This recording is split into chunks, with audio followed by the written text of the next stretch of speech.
hug the ball, sit bones pull to heels, heels pull down, right? And then as you start to load in your whole foot, keep the heels pulling down, but find load in the big toe.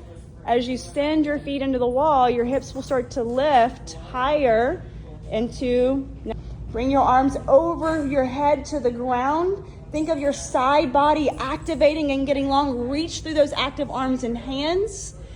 And then slowly keep the heels dragging down as you lower. Back of the upper leg to low belly, or is it the point?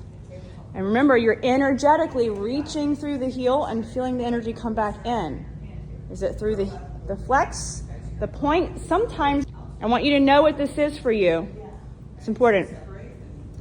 It makes it easier, yeah, because what's the wall doing? It's the foot bar. It's not just feedback, but it's helping you find your reach from your center, from the back of the leg to your center. That's why we use the wall. Yes, try not using the wall. If you're grounded in your feet, you don't need the wall so much, right? But if for some of us that are not very grounded of our feet to seat, do you guys sense how there's always got to be an equal balance of energy coming in and going out, right? It's not about stretching. It's the dynamic of gravity in, gravity out. So if you hold the left heel, does it help you activate your left sit bone to your right ankle? Draw your legs to midline. Think of your tail going long. We don't want to be too rounded here. Find your breath. Good. And go back to the other side. How does your foot on the wall, is the wall helping at all? Is the wall helping that reaching leg to get out of your hip flexor, right? So if you're a hip flexor person, you'll be able to feel the reach of this leg coming from the back of the leg to low belly. You can grow long with your foot in the wall, right? You can grow longer through your head because you have two direction energy. Just going back and forth a couple times. Just trying to go back and forth a couple times, right? Try a straight up. That sit bone should shoot to the opposite foot. There's a square, kind of a squaring of the hips there. All right, is our core warm up? Your feet. Lift your arms up. Right? You should be able to hold this position. Hug those legs together. Reach through the heels to the toes. Feel the width of your back and front body. Now, as you pull your hips up to your bending knees and feet, keep that hollow belly, back of the leg connection.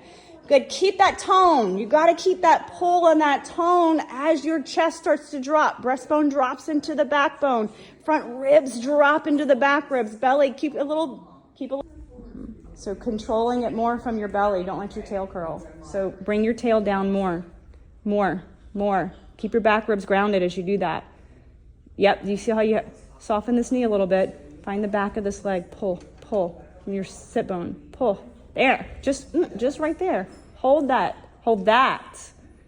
This ain't no beginner class. I expect perfection. Can y'all come together? Does the wall help you? Does the wall help you pull that right heel to your sit bone to get that right leg to extend from the upper leg and the belly? Left shoulder blade on the back. Grab the ground as you send it away with your foot goes down. Can you flip your foot, Danielle? Yeah, so you get lift of that left arch of the inner thigh into the low belly. Opens, it's not just from pushing your arms, it's by loading through the feet. Good. And as you pull down through your arms, you keep kind of pulling up through your feet. So you're creating tensional. Wow, I am so impressed with Hilpa's posture and her down stretch. I love it. The rib cage is widening. You're feeling your front. Keep your tail kind of spinning down and under to feel your pubic bone lifting, right? Your eye gaze can be curious about the balls. You don't have to overlook up, but just kind of staying curious. So you have a little bit of that opening of the front of the spine, coming from the feet to seat to low belly. Good. And then we'll sit back to toe sit or cat stretch or whatever feels good. What position is, right? You never want your head to unflex here. Yeah. So as you kind of push down through your elbows, you're widening through your shoulders.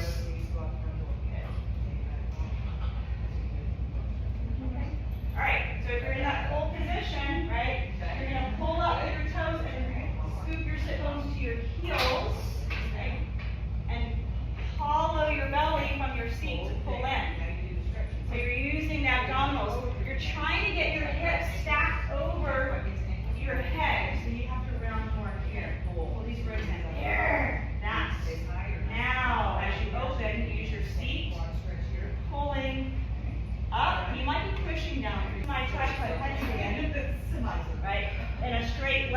position. How to use back of the legs. Engage in the belly. Yes, that's it. Feel that load in the hands. They have to be that strong. Good. Hollow your belly. Good. And now reach one leg up